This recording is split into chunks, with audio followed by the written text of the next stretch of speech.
जी, अस्सलाम वालेकुम। उम्मीद है आप लोग खैरियत से होंगे। मेरा नाम डॉक्टर मोहम्मद अहमद फ़ाखर है और आज इस वीडियो के अंदर मैं बात करने लगा हूँ आपकी पहली मेडिसिन करिकुलम की। उसके ऊपर बात करेंगे जो कि है एकोनिटियम नेबुलस या फिर एकोनाइट के नाम से भी जानी जाती है ये मेडिसिन। तो इसके ऊपर हम बात करेंगे, देखें कि आपको ये पता होना चाहिए कि जी जो मेनली जो फ़ोकस्ड होगा या आपकी जो फाउंडेशन है वो होम्योपैथी की, वो आपकी मेडिसिन की बेस के ऊपर ही या मटीरियल मेडिकल की बेस पे ही है। पहले साल में आपको 10 मेडिसिन जो है वो पढ़ाई जाती हैं और ये जो 10 मेडिसिन हैं ये आप समझ लें कि आपके पास गोल्डन मेडिसिन है। आपको अगर ये 10 मेडिसिन के बारे में भी इल्म हो जाता है और अच्छा आप इसके ऊपर ग्रिप कर लेते हैं, तो आप अपने खुद से भी केसेस जो हैं, घर के केसेस जो हैं वो आप डील कर सकते हैं। लेकिन याद रहे कि जी आपने इस मेडिसिन को बहुत अच्छे से ग्रिप करना है। ये नहीं कि जी सिर्फ जस्ट पेपर के पॉइंट ऑफ व्यू पे, क्योंकि ये लाइफ टाइम आपके साथ चलने वाली है। कि जब तक अगर आपको इनके ऊपर अबूर हासिल है तो आप प्रैक्टिस कर सकते हैं। अगर अदरवाइज़ जस्ट सिर्फ़ आप पेपर पास करने के लिए करने की कोशिश कर रहे हैं तो फिर फ़ायदा नहीं है। लिहाज़ा आपने इनको बहुत अच्छे से पढ़ना है, ठीक है? मैं आपको नोट्स जो हैं वो मैंने प्रोवाइड कर दिए हुए हैं। आप जो है वो व्हाट्सएप ग्रुप जो है वो जॉइन कर सकते हैं। आप मुझे कमेंट कर सकते हैं, मैं व्हाट्सएप ग्रुप में आपको लिंक जो है वो मैं शेयर कर दूँगा, आप लोग वो जॉइन कर लें। और जो जॉइन है, जिन्होंने जॉइन किया हुआ है तो उनके लिए यही है कि जी वो जो है वो उसके अंदर अपने जो भी क्वेरीज हों उनकी वो पूछ सकते हैं, ठीक है। अब बात करते हैं एकोनिटियम नेबुलस क्या, एकोनिटियम नेबुलस क्या है, एक्ोनाइट क्या है। आप लोग भी अपनी बुक्स जो है वो खोल लें। अच्छा, मेरा ये होता है कि मैं इंग्लिश में तो बेशक बताता ही बताता हूँ, लेकिन उर्दू में मैं साथ लाजमी जो है वो एक्सप्लेन हर एक चीज़ करता हूँ कि जी आपको भी इजी टू अंडरस्टैंड हो जाए और आप आसानी से पढ़ सके जी हमारी किताब में लिखा क्या गया हुआ है। नोट्स मैंने आपको प्रोवाइड कर दिए हुए हैं। तो अब थोड़ा-सा हम इसका ना इंट्रोडक्शन समझ लें या पूरी मेडिसिन ही है ये, लेकिन बहुत ईज़ी वर्डिंग के अंदर मैं आपको समझाने लगा हूँ। तो बात करते हैं।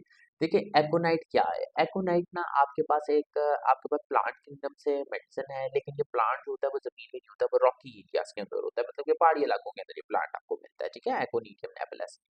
अब इसके अंदर आपको मेंटल सिम्पटम्स मिलते हैं और इमोशनल सिम्पटम्स मिलते हैं, ठीक है? मेंटल सिम्पटम्स में आपको सबसे पहले जो है ना वो आपको खौफ मिलता है। इसके अंदर फ़ियर बहुत ज़्यादा है, आपको फ़ियर इसमें मिलेगा, रेस्टलेसनेस है, घबराहट बहुत मिलेगी, एनेक्शियस है, इस मतलब कि जी इज़्तिराब, ज़हनी और जिस्मानी इसकी नुमायाँ अलामतें हैं, मतलब कि एनेक्शियस है, रेस्टलेसनेस है और फ़ियर, ये सारी इसकी मेन सिम्पटम्स होती है एकोनाइट की। अब क्या है कि अगर आपको ऐसा पेशेंट देखने को मिल रहा है जिसके अंदर ये सिम्पटम्स हैं अगर भी, तो आप उसको एकोनाइट दे सकते हैं, लेकिन फर्दर आगे भी सिम्पटम्स आपको बताऊँ कि उसके अंदर मिल रहे हैं। अब आगे क्या है कि अचानक शदीद और तेज अलामात के साथ बुखार हो तो एकोनाइट पहली दवा होती है। मतलब कि अगर ऐसे कि जी सडन ऑनसेट हुआ है फियर का या फिर सडन ऑनसेट है सिम्पटम्स का, अगर तो आपको कुछ समझ नहीं आता मतलब कि जी इस मेडिसिन क्या दी जाए, तो उसमें यानी कि एकदम से बहुत ज़्यादा तेज बुखार हो गया या एकदम से कोई ऐसी कंप्लेंट्स आ गई हैं, तो आपको समझ नहीं आ रहा क्या है, तो आप इस तरह की कंडीशन के अंदर आप एकोनाइट दे सकते हैं। एकोनाइट फर्स्ट एड की भी मेडिसिन है, ठीक है? कि अचानक शदीद और तेज़ अलामात का इज़हार हो जाए या तेज़ बुखार आ जाए तो आप एकोनाइट जो है वो दे सकते हैं। इसके बाद ये है कि मरीज़ को छुआ जाना भी पसंद नहीं होता, मतलब कि जो अनबियरेबल टच है, मतलब कि वो अब टच थोड़ा-सा भी टच उसको किया जाए तो वो बर्दाश्त ही नहीं होता, वो बर्दाश्त ही नहीं कर सकता, ठीक है? ये भी एक इसका सिम्पटम है। अचानक जो है ना मरीज़ को कमज़ोरी जो है वो आने लग जाती है, बहुत ज़्यादा कमज़ोरी, वो बहुत ज़्यादा अपने आप को लेथार्जिक फ़ील करने लग जाता है, ठीक है? ये भी इसका एक सिम्पटम है। और खुश्क ठंडी हवा और सर्दी लगने, पसीना रुक जाने या बहुत ज़्यादा गर्मी में शिकायत पैदा होती है, तो ये दवा बीमारी के जो है वो इस्तेमाल हो सकती है। अब क्या है कि अगर आपको बहुत ज़्यादा इस तरह खुश्क ठंडी हवा, जैसा आजकल का मौसम है कि जी ड्राई कोल्ड एयर जो है वो चल रही है, आपको सर्दी लग गई है, ठीक है? या फिर आपकी जो स्वेटिंग है, वो रुक गई है या फिर आप गर्मी बहुत ज़्यादा गर्मियों से एकदम से कोई सिम्पटम्स जो है वो पैदा हो गई हैं, तो तब भी आप ये मेडिसिन जो है वो दे सकते हैं, ठीक है? एक्रोनाइट, ये भी इसका एक सिम्पटम है, क्योंकि देखिए आपके पेपर में आपसे पूछा जाएगा कि जी write down the mental symptoms of aconite, ठीक है? या फिर write down the physical symptoms या फिर write down the particular symptom, like वो किसी का भी पूछ लेता है कि जी फिजिकल्स पे क्या सिम्पटम आ रहे हैं, नाक पे क्या सिम्पटम है, आँख पे क्या सिम्पटम है, ऐसा करके पूछा जाता है। ये भी जस्ट हम एक उसका समझ लें कि जी पैराग्राफ जो पहला पैराग्राफ है उसको मैं आपको ट्रांसलेट करके बता रहा हूँ। अच्छा, इसमें एक और ये चीज़ है कि अगर तो कोई इस मेडिसिन के अंदर ये है कि ये जो मेडिसिन है ये बीमारी के शुरू के मराहिल के अंदर होती है, कि जहाँ पे जस्ट क्या है कि जो आपको सोजिश भी मिलती है जिसम में, लेकिन जो आपके टिश्यूज होते हैं या जो आपका जो स्ट्रक्चर होता है उसके अंदर कोई ऐसी तब्दीली ना आई हो, यानी कि आपकी जो बाफ्तें हैं या टिश्यूज़ वगैरह हैं, उनमें तब्दीली ना आई हो, तो फिर तो ये बेहतरीन मेडिसिन है। मतलब कि इनिशियल स्टेजेस में, फर्स्ट स्टेज में आपके पास बेहतरीन मेडिसिन है, यानी कि जहाँ पे सिर्फ क्या है कि जो आपके फंक्शन थोड़े से डिस्टर्ब हुए लेकिन स्ट्रक्चरल डैमेज नहीं हुआ, वहाँ पे आप एकोनाइट जो है वो दे सकते हैं। यहाँ पे वो क्या है। इसके बाद आता है कि मरीज में शदीद बेचैनी होती है, मतलब कि वो बहुत ज़्यादा रेस्टलेसनेस होती है, उसको बहुत ज़्यादा रेस्टलेसनेस होती है। और तो और उसमें ये होता है कि जी वो क्या कहते हैं, मामूली बातों पर परेशानी में मुब्तला हो जाता है और रोने वाला उसका मिजाज होता है। मतलब कि वो रोने भी लग जाता है और तो और वो छोटी-छोटी बातों पे परेशान हो जाता है, "ओह! ये कैसे होगा? मैं कैसे कर पाऊँगा?" इस तरह का। भीड़ रश वाले इलाके में जो है ना वो गुज़र ही नहीं सकता, ठीक है? बिज़ी स्ट्रीट्स में नहीं वो जा सकता, उसको फ़ियर है। डर है। डर है उसको सड़क पार करने में भी डर है, वो कहीं पे एक बंदा भी अगर गली में खड़ा होगा, बाकी सारी जो गली जो है वो खाली भी होगी ना, फिर भी ये नहीं जाएगा कि वो बंदा क्यों खड़ा है, उसको उससे भी खौफ आ रहा होता है। ये इसको नहीं पता होता क्यों आ रही है, ये रैशनल है, ठीक है? उसको नहीं पता लग रहा होता कि मुझे ऐसा क्यों है, लेकिन उसका ना एक डर होता है कि मैं जाऊँगा मुझे कोई मार ना दे या इस तरह का उसको होता है, लेकिन फ़ियर में वो रहता ही रहता है एक्रोनाइट का पर्सन, ठीक है? अब इसके बाद जो है वो इसमें है कि जी मौसीकी जो होती है वो ना नाक़ाबिले बर्दाश्त होती है और इससे ना उदास कर देती होती है। अच्छा म्यूज़िक जो है ना, ये बर्दाश्त नहीं होता इसे। म्यूज़िक अनबीटेबल होता है, सेंसिटिव टू नॉइज़ भी होता है, लेकिन अच्छा म्यूज़िक सुन भी रहा होता है तो उदास भी हो जाता है ये। हालाँकि अगर तो इसको अगर एक्रोनाइट के पेशेंट के आगे आप म्यूज़िक चलाएँ और इस तरह के सिम्पटम्स को मिल रहे हैं तो वो उठा के मे बी कोई चीज़ आपके सर में मार दे। वो इतना ज़्यादा सेंसिटिव होता है नॉइज़ से। लेकिन बाद में वो गमगीन भी हो जाता है नॉइज़ सुन के, ठीक है? ये भी एक इसका सिम्पटम है। ये आपको जो मैंने अभी चीज़ें बताई हैं ना, ये एक पैराग्राफ जो आपको पहले दिया हुआ है एक्रोनाइट का, ये वो चीज़ें थी, ठीक है? अब हम मेनली बात कर लेते हैं कि आपके फिजिकल सिम्पटम्स क्या आते हैं एक्रोनाइट के। कि अगर तो हेड की बात करूँ, जो सर में सिम्पटम्स उसको जो फील हो रहे होते हैं वो ये होते हैं कि दिमाग में जैसे ना उबलता हुआ पानी गिर रहा है और उसका दिमाग जो है ना जैसे जल रहा है, इस तरह फील हो रहा है। तो ये फीलिंग है, सेंसेशन है उसकी, ठीक है? अब देखिए आपकी कोई रिपोर्ट ये बता नहीं सकती कि जी उसके दिमाग में उसको ये फील हो रहा है। ये पेशेंट का अपना है, ये पेशेंट आपको बता रहा है कि उसके सेंसेशंस क्या हैं, ठीक है? इसलिए होम्योपैथी की एक डिफरेंट चीज़ है। तो वो आपको बता रहा है। अब उसका जो है ना उसको ये लग रहा होता है कि जैसे उसकी ये जो फोरहेड है ना ये ओपन हो रहा है और वो फट रहा है। ये फ़ील आ रही होती है उसको। हेड के ये सिम्पटम्स अगर आपको पूछा जाता है कि जी हेड के सिम्पटम्स के बारे में आप एकोनाइट के क्या जानते हैं? तो आप ये लिख सकते हैं। इंग्लिश में भी मैंने आपको प्रोवाइड किए हुए हैं लेकिन मैं उर्दू में भी मैं आपको बता रहा हूँ। तो कि जी पेशानी जैसे ना वो ये जो पेशानी इसको हम फोरहेड को पेशानी बोलते हैं, ठीक है? पेशानी जैसे फट रही है, इस तरह का फ़ील आ रहा होता है। और उसको सर हिलाने या फिर गर्म कमरे में लेटने से ना उसको चक्कर आ रहे होते हैं। वो थोड़ा-सा भी अगर हेड को मूव कर रहा होता है या थोड़ा-सा करवट बदल रहा है, सर मूव कर रहा है तो उसको चक्कर आ रही है या फिर वो गर्म कमरे में चला गया है, तो उसके सर में चक्कर आ रही है। क्योंकि याद करें अभी मैंने आपको प्रीवियसली अभी बताया है कि जी अगर गर्म कमरे में या गर्मी से होने वाले मसाइल में भी एकोनाइट जो है वो बेहतरीन है। अब इसके बाद आ जाता है कि जो बाल होते हैं ना वो इस तरह का उसको फ़ील हो रहा होता है जैसे वो खड़े हो गए, जैसा गूज़ बम्प्स होते हैं ना वैसा खड़े हो गए, उसको ऐसे एहसासात हो रहे होते हैं, ठीक है? ये हेड के सिम्पटम है उसके। अब इसके बाद हमारे पास आते हैं आँखों के सिम्पटम्स के आइज़, हेड से अब हम आइज़ की तरफ आ गए कि आँखों में क्या फ़ील हो रहा होता है। आँखें जो होती हैं इसकी रेड होती हैं, सूजी हुई होती हैं और उनके अंदर जो होता है ना दर्द हो रहा होता है, काफ़ी ज़्यादा पेन हो रही होती है आँखों के अंदर, इस तरह की आँखें होती हैं। लाइट उसको बेयर नहीं होती, लाइट को बर्दाश्त नहीं कर सकता, ठीक है? इसके बाद आता है कि ख़ास तौर पर धूप तो वो बिल्कुल भी बर्दाश्त नहीं करता, सेंसिटिव टू सनलाइट यानी कि आप ये कहते हैं sensitive to sunlight specially from आप सनलाइट ही बस कह दें कि जी specially sensitive to light but specially from sunlight. आप ये सिम्पटम इस तरह से करके लिख सकते हैं कि जी रोशनी तो बर्दाश्त नहीं होती लेकिन धूप भी इसको बर्दाश्त नहीं है। धूप की रोशनी भी जो होती है वो बर्दाश्त नहीं, शदीद आँखों में पानी आता है, इसको जो है ना कंजक्टिवाइटिस भी इसको होता है। कंजक्टिवाइटिस मतलब कि जो आप एनाटॉमी अभी पढ़ रहे हैं, तो एनाटॉमी मतलब कि ये कंजक्टिवा जो आपका ये जो एरिया होता है ये वाला इसको कंजक्टिवा कहते हैं और क्या है कि जी इसकी सोजिश हो जाती है, ये भी इससे ज़रा आपको सिम्पटम मिलता है। इसके बाद फर्दर अगर मैं बात करूँ तो आपके पास आ जाते हैं अब हमने माथे से हम जो सॉरी सर से अब हम आँखों पे आ गए, आँखों से अब हम कानों की तरफ आ गए, ठीक है? अब कानों के क्या सिम्पटम होते हैं? कानों के सिम्पटम ये होते हैं कि मतलब कि ना उसको टिनाइटस हो रहा होता है। टिनाइटस कहते हैं अजीबो-गरीब आवाज़ें कानों में सुनाई देती है, बेशक वो वहाँ पे बज़ाहिर नहीं है चीज़ें, लेकिन फिर भी कानों में शोर जो है वो महसूस हो रहा होता है, इस तरह का होता है। और मौसीकी बर्दाश्त नहीं होती है, मैं पहले भी बात कर चुका हूँ, मैं सेंसिटिव टू नॉइज़ है। मौसीकी बर्दाश्त नहीं होती और अगर जो है वो उसको गमगीन बना देती है या उदास कर देती है। ओके, अब हेड कानों से निकल के अब नाक पे आते हैं। अब नाक के क्या सिम्टम आते हैं? नाक के सिम्टम ये आते हैं कि जी जो इसके बाद अ, जो मतलब कि सेंसेशन होती है ना इनहेल करने की या स्मेल करने की, वो बहुत ज़्यादा तेज़ होती है। मतलब कि इसके जो ये ये बहुत ज़्यादा वो इनहेल मतलब कि इसको थोड़ी-थोड़ी भी खुशबू बहुत ज़्यादा आ रही होती है कि ये बहुत, अगर कोई नहीं भी होगा फिर भी इसकी सेंसेशन स्मेलिंग की बहुत तेज़ हो जाती है।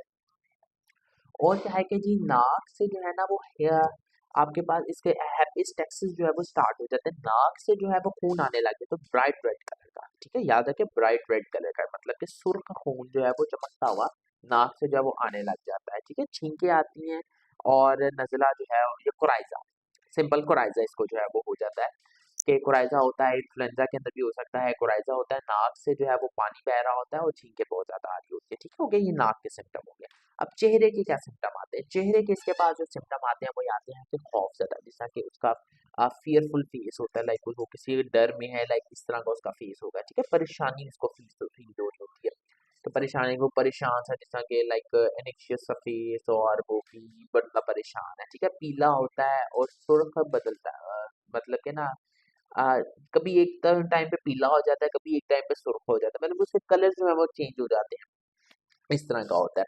इसके बाद चेहरे पे ना सनसनाहट और बेस जो है, मतलब कि ना चेहरे पे ऐसे लाइक सेंसेशन फील हो रही है, कोई प्रिकलिंग सेंसेशन है, लाइक कुछ चीज़ ऐसी हो रही है, ये चीज़ें इसको फील हो रही होती हैं। ये इसके चेहरे के सिम्टम्स हो गए। अब इसके माउथ के सिम्टम्स की तरफ आ जाते हैं कि मुँह जो है वो कैसा होता है। खुश्की होती है इसके मुँह के अंदर बहुत ज़्यादा, ज़ुबान जो होती है वो इसकी सफ़ेद होती है और होंठ जो होते हैं ना वो सनसना रहे होते हैं। मतलब कि ना आपने देखा होगा कि जब आप फ़ियरफुल कंडीशन में होते हैं या फिर आपको कोई फ़ियर है, तो आपकी ये जो लिप्स एरिया है ये सनसनाहट इसमें हो रही होती है या सेंसिटिव हो रही होते हैं, या फिर इसमें ना सेंसेशन होती है, सिंपल माइंड में सेंसेशन होती है कि जैसा कि लाइक कोई करंट है या कोई जो है पल्सेशन आपको फील हो रही होती है, इस तरह के इसकी ये जो लिप एरिया है इसको ये चीज़ यहाँ पे फील हो रही होती है, ठीक है।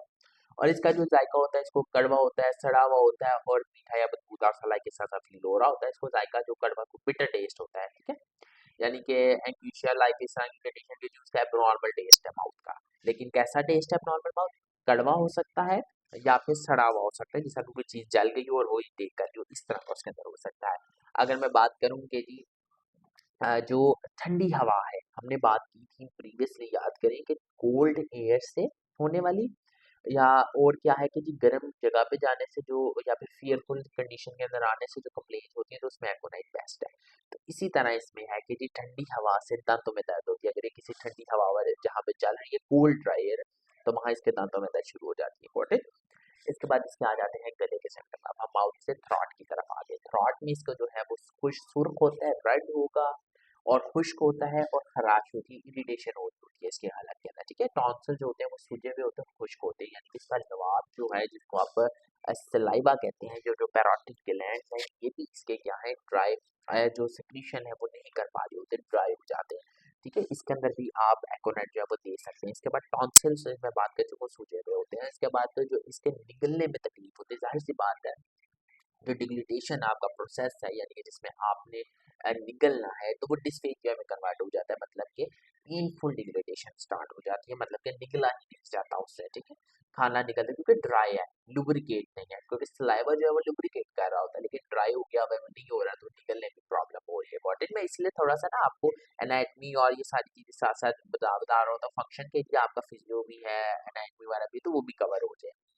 क्वांटिटी। इसके बाद आता है कि ख्वाहिशात और अच्छा, अब इसकी डिज़ायर्स की बात करते हैं। डिज़ायर्स में इसको पसंद क्या चीज़ें हैं?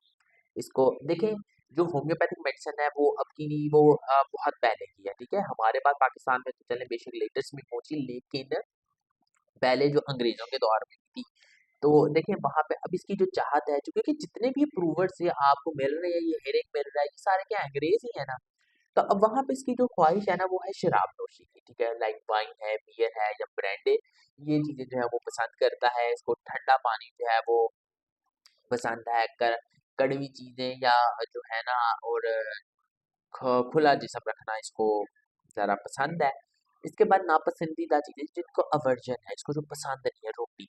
रोटी से इसलिए पसंद नहीं है क्योंकि डेफिनेटली लुब्रिकेशन नहीं है, ठीक है, ड्राई है, इस वजह से वो निकल भी नहीं सकता, ठीक है। इसलिए रोटी भी उसको पसंद नहीं है, कि निकलेगा तो दर्द होती है, रोटी पसंद नहीं है। धूप की रोशनी हमने बात पहले की थी, सेंसिटिव टू लाइट है, स्पेशली सनलाइट, तो इसीलिए क्योंकि कंजक्टाइवा है, कंजक्टाइवा के अंदर क्या है कि जी आप कोई चीज़ भी रोशनी पड़ती है तो आपको पेन हो रही होती है, इसीलिए उसको लाइट भी बर्दाश्त नहीं है, ठीक है। और आम खाना भी उसको पसंद नहीं है, आम खाने से मुराद कोई भी फूड हो, क्योंकि खाना गुजारना है ना, तो इसलिए पसंद नहीं। अब देखिए अपने ऊपर जो उसको डिजाइन है वो लिक्विड चीज होगी, ठंडा पानी, बियर्स, ब्रांडी, वाइन, इन चीजों की वो इजीली निकल जाते हैं, ठीक है।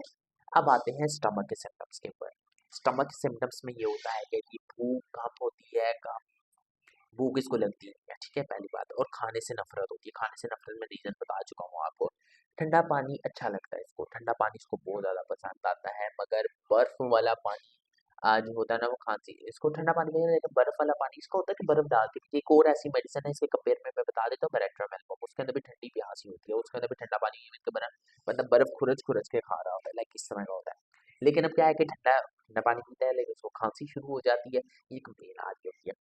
और इसके बाद आता है कि गर्मी में ठंडा पीने से मैदा खराब हो जाता है। गर्मी के अंदर अब इसको गर्मी लग रही है, ठंडा पानी पीता है लेकिन इसका मैदा खराब हो जाता है, ठीक है, यानी कि स्टमक सिम्टम्स आने लग जाते हैं। खाने के बाद शदीद दर्द होती है, पेट में दर्द हो सकती है, या वैसे बॉडी के अंदर पेन स्टार्ट हो सकती है, और मैदा इसका खराब हो जाता है, स्टमक अपसेट हो जाता है।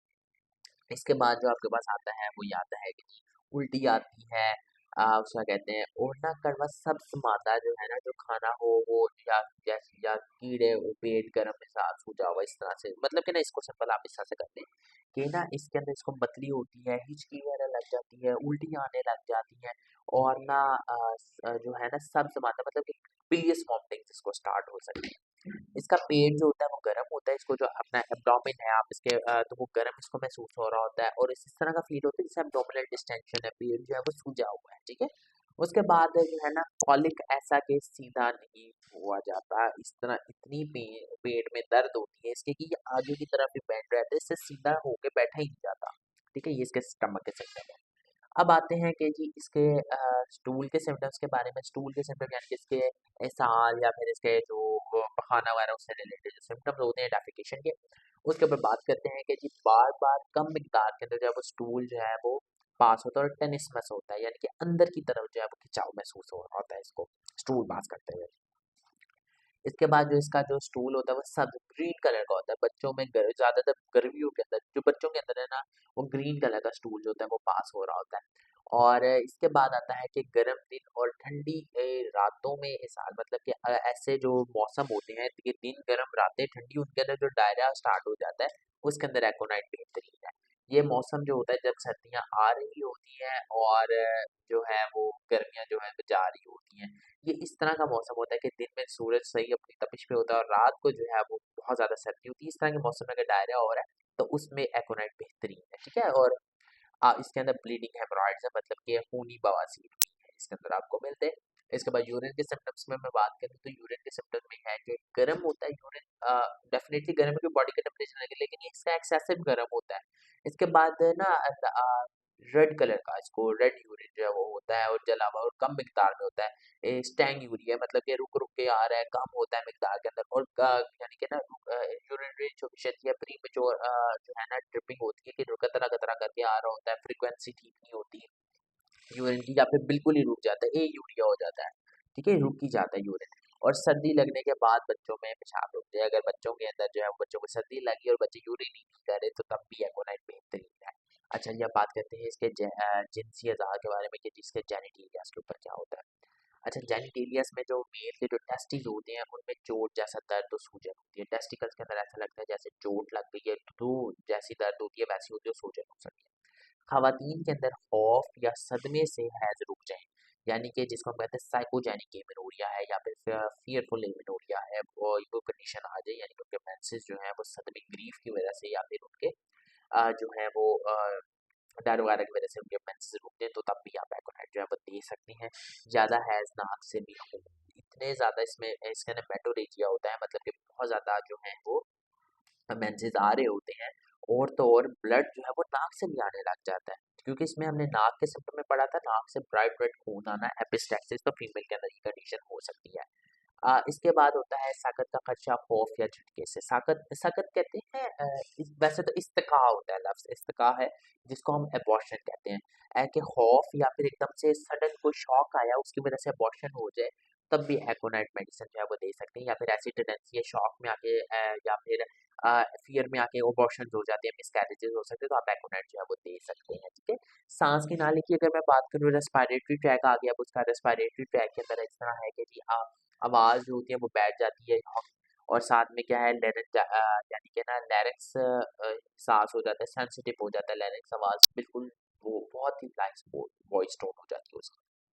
इसके बाद है इब्तदाई स्टेज का प्रूफ होता है। और अच्छा, यहाँ पे इसको हॉकिंग कफ होती है। हॉकिंग कफ हम कहते हैं वो जिसको ना कहते हैं कि भौंकने वाली खांसी, ठीक है। लाइक हम पंजाबी जुबान में भी अगर इसको मैं करूँ कि जिसको हम कुत्ता खंघ भी कहते हैं, ठीक है। यहाँ पे आपको डिस्क्रिप्शंस ऐसे मिलेंगे, आपको कुछ का अगर उर्दू की किताबें पढ़ते हैं तो उसमें आपको ये चीज़ें मिलेंगी, लेकिन इसको हम हॉकिंग कफ कहते हैं, ठीक है।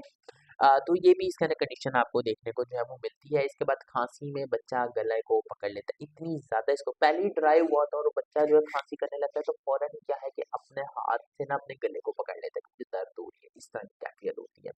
और ठंडी हवा या फिर ठंडा पानी शाम और आधी रात के बाद ज़्यादा जो है ना वो बढ़ जाती है, क्योंकि ये जो ये टाइम मैं बता रहा हूँ इसमें क्या है कि सूरज की गर्मी कम हो रही है, सर्दी ज़्यादा हो रही है, तो इसके मसले भी ज़्यादा। इसको ठंडा पानी बेशक पसंद है, लेकिन फिर भी उसकी एग्रीवेशन हुई है, मतलब कि उसकी कंप्लेंट्स बढ़ी हैं। क्या है कि जी इसके बाद सीने में सुइयाँ चुभना, मतलब कि प्रिकलिंग सेंसेशन हो रही है, या कि जी जिस तरह के कोई ना सुइयाँ जो है वो सीने के अंदर उसको कर रहा है, और सांस लेने में दुश्वारी और घबराहट हो रही है, रेस्टलेसनेस है। इसको हम कह सकते हैं कि जी इसके बाद हाइपोवेंटिलेशन सिंड्रोम हो रहा है। हाइपोवेंटिलेशन सिंड्रोम में ये होता है कि एंजाइटी या फिर किसी शॉक की वजह से सांस नहीं आ रहा, बहुत तेज तेज सांस आ रहा है, तो हाइपोवेंटिलेशन सिंड्रोम में आता है। मैं साथ से मेडिकल टर्म इसलिए यूज कर रहा हूँ कि आपको नो हाउ होती है। इसके बाद अगर मैं बात करूँ कि दिल के जो सिम्टम होते हैं, कि हार्ट के सिम्टम, तो सीने पर बोझ महसूस होता है, घबराहट तेज है, फिर से एंजाइटी के अंदर कोई बंदा एंजाइटी में सफर करे तो उसके दिल के ऊपर ऐसे बोझ बोझ सा फील हो रहा है, इसको ऐसे फील हो रहा होता है, ठीक है। इसके बाद जो टैकीकार्डिया इसको फ़ील होता है, मतलब कि इसकी जो है जो पल्स रेट है वो बढ़ जाता है, इसकी हार्ट बीट जो है वो पल्स बढ़ जाती है। अब बात कर लेते हैं कि इसकी एक्सट्रीमिटीज़ और कमर, बैक और एक्सट्रीमिटीज़। तो एक्सट्रीमिटीज़ आपके पाँव, हाथ होते हैं और बाजू वगैरह, और बैक आपकी कमर, और ये बैक कमर की होती है, ठीक है। अब क्या है कि जी इसके अंदर गर्दन जो है ना वो अकड़ी हुई महसूस हो रही थी, क्योंकि आपको पता है जो लोग डिप्रेशन, एंजाइटी वगैरह में सफ़र कर रहे होते हैं, सबसे पहले जो सिम्पटम उनका ये चीज़ स्टिफ होती है, ठीक है। तो इसकी गर्दन जो अकड़ी हुई होती है और ऐसा दर्द हो रहा होता है जैसे कोई चोट लगी थी या बल आ गया, तो इस तरह का फ़ील हो रहा होता है। उसके बाद ये है कि जी जोड़ सुर्ख होते हैं। अच्छा, जितने जॉइंट्स हैं वो रेड होते हैं और सूजे हुए होते हैं, ठीक है। और उनको टच करने से भी पेन स्टार्ट हो जाती है, जिससे मैं पहले बात कर चुका हूँ कि जी जिस तरह के अगर उसको टच करते हैं तो जी पेन स्टार्ट हो जाती है। इसके बाद हाथ गर्म होते हैं मगर पाँव ठंडे होते हैं। ये बड़ा एक टिपिकल सिम्टम है, पेक्यूलियर सिम्टम इसका ये समझने के, जिसके हाथ गर्म होते हैं लेकिन पाँव ठंडे होते हैं, ठीक है। ये इसका मेन है, एक है ये भी। इसके बाद है कि जो बाजू जो होते हैं वो सुन्न होकर बेजान हो जाते हैं। ज़ाहिर सी बात है ये स्टिफनेस है यहाँ पे, और आपको पता है कि जब आपके सर्वाइकल आपका इशू आता है तो आपके अपर एक्सट्रीमिटी ज़्यादा मतलब कि इफेक्ट होते हैं। तो इसमें भी इसी तरह के इसके बाजू जो होते हैं वो सुन्न हो जाते हैं। इसके बाद टाँगों के अंदर भी कमज़ोरी होती है, क्योंकि इसकी बैक भी स्टिफ हो रही है, तो बैक स्टिफ हो रही है, लुम्बर जो आपके ऊपर वर्टिब्राज़ है उनमें भी कोई प्रॉब्लम अगर होती है, जिसकी वजह से क्या है नर्व्स कंप्रेशन हो सकती हैं, सोवट जो भी वो आप जब आप अल्ट्रासाउंड वगैरह आ जाओ, सॉरी अल्ट्रासाउंड करवाएँ, जब आप एमआरआई करवाते हैं या सीटी करवाते हैं तो उसमें फिर पता लगता है कि जी अगर कोई नर्व कंप्रेशन वगैरह है कुछ इस तरह, तो तब भी जिसकी वजह से टाँगों में जो है वो कमज़ोरी हो रही है। या वैसे ही क्या है कि जी आपको अगर एंग्जायटी वगैरह में होती है तो वैसे ही टाँगों की तरफ आपको जो है वो कमज़ोरी फ़ील हो रही होती है। तो ये इसकी एल्बो है ना, ये सूजी हुई होती है और इसमें भी पेन हो रही होती है, ठीक है। इसके बाद इसके स्किन के सिम्पटम्स पढ़ लेते हैं। तो स्किन के सिम्पटम्स में ना ये होता है कि गर्म होगी, खुश्क होती है, ड्राई हो जाती है, गर्म होती है, और ना उसके ऊपर उसको जो है ना वो रेडनेस फ़ील हो रही होती है, ख़ारिश होती है, और क्या है कि ये वही पेन वगैरह जो है वो हो रही होती है। और हाँ, इसमें ना इस तरह की स्किन हो जाती है जैसे मीज़ल्स होते हैं ना, मीज़ल्स खसरा होता है। खसरे के ऊपर जैसे आपके पास वो पैचेस बनते हैं, इरप्शंस होती हैं, वैसे इसके ऊपर स्टार्ट हो जाते हैं। ये बड़ा एक मेजर है एकोनाइट वाला का। इसके बाद इसके स्लीप के सिम्पटम देखें कि इसकी नींद कैसी है। इससे एकोनाइट की उतनी नींद नहीं आती, ख़ुसूसन आधी रात के बाद तो बिल्कुल भी नहीं आती, घबराहट शुरू हो जाती है, खौफ ज़्यादा आता है, नींद के वक़्त ख्वाब आते हैं, खौफनाक ख्वाब आते हैं। पिछली बात तो जो मतलब ये बातें गुजर चुकी होती हैं वो सारी उसके ख्वाब में आ रही होती हैं, इस तरह का होता है इसकी नींद, ठीक है। बुखार होता है, बुखार इसमें इस तरह का होता है कि आगाज में शदीद कपकपी होती है, जैसा कि अगर बुखार आ रहा है, दे हैव मच ट्रेम्बलिंग, बहुत ज्यादा कपकपाहट हो रही है, ठीक है। उसके बाद क्या है कि हल्का सा छूना या फिर ना वो क्या है कि अगर सर्दी में लग जाए तो जी इसको सर्दी लग जाती है, थोड़े से ठंडे मौसम में सर्दी लग गई, ठीक है। प्यास इसको होती है, अंदरूनी गर्मी है, इसके इंटरनली जो है वो हॉटनेस होती है, बाज़ाहिर बाहर कोल्ड है लेकिन इसको अंदर वो ठंडे की तलब हो रही होती है, ठीक है। दिल की धड़कन इसमें तेज़ मिलती है, पसीना बहुत आता है, ख़ास तौर पर जिस तरफ लेटता है उधर वो स्वेटिंग से भर जाता है, ऐसा होता है। इसका इसके अगर मैं मिज़ाज की बात करूँ, कॉन्स्टिट्यूशन की बात करूँ, जिसका जीनोटाइप या फ़िनोटाइप है, वो ये है कि जी भारी जिस्म होगा, सर और सीने में खून की ज़्यादती का रुझान होता है, मतलब कि भारी जब बल्की होगा, ठीक है, बल्की थोड़ा-सा होगा और सिस या इसकी चेस्ट रीजन के ऊपर और जो खून की रवानगी है ना, वो बहुत ज़्यादा तेज़ होती है। गहरे बाल होते हैं इसके, मज़बूत सा मतलब कि स्ट्रॉन्ग पर्सनैलिटी वाला होता है, लेकिन तेज़ बुखार वाले और ऐसे बच्चे जिनको बहुत ज़्यादा तेज़ बुखार है, तो उसमें भी एकोनाइट होती है। अचानक मौसम बदलने से मुतासिर होने वाले लोग, जिनमें थोड़ा ऐसे भी चेंजेस आए एटमॉस्फेयर की, तो फ़ौरन बीमार होते हैं, तो वो ये कॉन्स्टिट्यूशन एकोनाइट की वजूहात क्या बन सकती हैं, ये सारी अलामात आ सकती हैं, डर हो सकता है, उसके बाद खौफ है, सदमा है, ठंडी खुश्क हवा है, धूप की तपिश है, या फिर पसीना रुक जाना, या फिर ऑपरेशन के बाद का शौक या ऑपरेशन के पहले का भी शौक, या बहुत ज़्यादा गर्मी, ये सारी इसकी वजूहात जो है वो बन सकती है। अब बात कर लेते हैं, लास्ट हमारा है कि जी इसकी एग्रीवेशन कब होती है और इसकी एमेलोरेशन कब होती है। एग्रीवेशन कहते हैं कि जी ज्यादती और सॉरी एग्रीवेशन कहते हैं ज्यादती को और एमेल्योरेशन कहते हैं कमी को, मतलब कि किस वजह से इसके अंदर ज्यादती आ जाती है इनकी कंप्लेन में और किस वजह से इनकी कंप्लेन में कमी आ जाती है। ये बेसिक चीजें होती हैं जो कि आपको पता होनी चाहिए हर मेडिसिन के लिए, आप इनकी बेस के ऊपर भी मेडिसिन प्रेस्क्राइब कर सकते हैं। जैसा कि शाम को बहुत ज़्यादा शिद्दत इख्तियार करता है कोनाइट का पेशेंट, रात को गर्म कमरे में उसका कहते हैं उठते हुए अगर वो सोकर उठ रहा है तो कब, या फिर शोर के अंदर मौसीकी से, खौफ से, सांस लेते वक्त या फिर कुछ निकलते वक्त, ठीक है, ये इसकी शिद्दत है। अब इसकी कमी कब आ रही है, इसकी कमी में होता है कि जी खुली हवा के अंदर आराम से बैठना और पसीना आने के बाद इसके अंदर कमी आ रही होती है। ये देखिए, ये जो आपको सारे सिम्टम्स बताए गए हैं, ये एक सिनेरियो है कि एकोनाइट का जो प्लांट था वो किसी हेल्दी ह्यूमन बीइंग को खिलाया गया, उसके अंदर जो सिम्टम्स आए वो ये सारे सिम्टम्स नोट कर लिए गए। अगर सेम ऐसे ही सिम्टम्स किसी किसी हेल्थ कोई बंदा आपके पास कोई पेशेंट आया है उसके अंदर ऐसे सिम्टम्स हैं, तो आप उसको अगर एकोनाइट देते हैं तो वो क्योर हो जाएगा, ठीक है। ये होम्योपैथी का असूल है कि जी आपने मेडिसिन, अब ये मेडिसिन आपने को मैंने जैसा बताई कि माइंड सिम्टम बताए, हेड के सिम्टम बताए, फिर पार्टिकुलर सिम्टम है लाइक ऑल्सो आईज हैं, ईयर्स हैं, नोज, थ्रोट, माउथ, चेस्ट है, एक्सट्रीमिटीज, बैक, ये सारा मैंने आपको बता दिया। आपने भी इसी तरह ही यूज करना है, जो आप जो पेपर बनाने वाला है वो कहीं से भी कुछ पूछ सकता है कि जी एकोनाइट के बारे में आप कैरेक्टरिस्टिक सिम्टम्स लिख दें, तो जो मैं पहले एक पैराग्राफ बना हुआ है आपका, आप वो बता सकते हैं। मेंटल सिम्टम्स बता दें, आप मेंटल सिम्पटम्स बता दें, जिसको मैंने जो मेंटल सिम्पटम्स आपको बताए हैं कि खौफ, घबराहट, एनेक्सियस, हर टाइम परेशान, मरीज का छुआ जाना भी पता लाइक जो भी आपके मेंटल सिम्पटम्स उसमें लिखे हुए हैं वो भी आप बता सकते हैं। फर्दर इसके बाद अगर मैं बात करूँ कि जी आपका अगर फिर भी कोई सवाल है तो आप मुझे ग्रुप के अंदर जो है वो पूछ सकते हैं, मैं उसका जवाब जो है वो आपको लाजमी दूंगा। ओके, अल्लाह हाफिज़।